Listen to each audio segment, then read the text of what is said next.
president, for his part, is saying you can do things like this and also crack down at the border. In fact, he is saying in the last couple of weeks since he's done so, there have been dramatic results. Take a look. 2 weeks ago, I did what Republicans in Congress refused to do. I took action to secure our border. That included restricting unlawful crossings at our southern border, making decisions on asylum more quickly, and so much more. And so far, it's working. Since we implemented my order, encounters have dropped 25% at the border, and we're seeing the lowest number we've seen in a long time.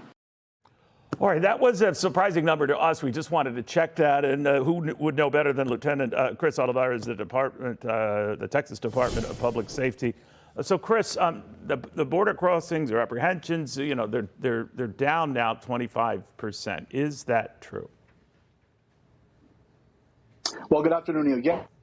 Yes, you know, border crossings are down, especially in the last 3 days. They've been well below 3,000. Now, of course, again, this is all politics. We know that for a fact, and I know the American people are well aware of what's taking place. And by some of those comments, the question should be raised is, if you're able to take executive action now, why not take executive action on day one when there was policies in place to prevent the worst border security crisis that we have ever experienced in our history? So those are questions that need to be raised. Also, questions need to be raised from the families and victims that have been victimized by criminal illegal immigrants that have been released to the country. Most recently, these two 13-year-old teenagers that were sexually assaulted by criminal illegal immigrants. Those are questions that the American people want to know. So when we talk about this 25% drop in these border and related encounters, you can quite argue, as you just did, that this is maybe a little late, but it does seem to be working. Are you confident that it will continue to work? You know, Neil, right now, our focus, especially in Texas, I mean, for one, there should be zero unlawful border crosses between the port of entry. Even 2,000, 2,500, that's still not sustainable.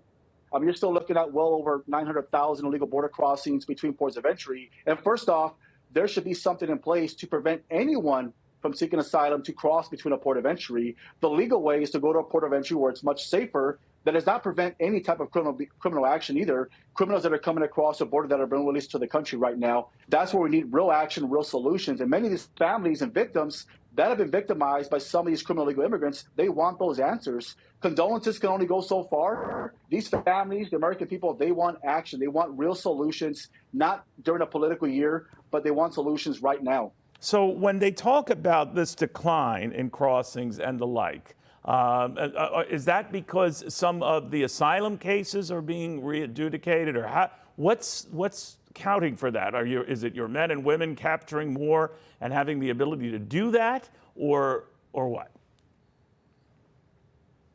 You know, that's a great question, Neil, and that's something that the federal government needs to answer. I can tell you that in Texas, you know, ever since January, illegal border crossings in Texas are down more than 74% because of our efforts, because of the fact that we have National Guard soldiers that are placing physical barriers along the river, because we're making arrests, we're actually applying consequence to those that violate state law. And we saw this shift, this dramatic shift now to the West, California, Arizona, where Bill Maloogian's at reporting. You have Chinese nationals, people from the Middle East and Africa that are coming across those areas because there is no consequences, there is no National Guard. It all goes back to what are the states doing to protect their states? And of course, when we launched Operation Lone Star back in March of 2021, these are the efforts because of that, because of what Governor Abbott has been able to do, because of that leadership. We're seeing that decrease now. It all goes back to, Neil, also, why now? Why actually put an executive action order right now when you could have done it from day one? That would have prevented so many other tragedies that have taken place over the years, so many other victims that we could have saved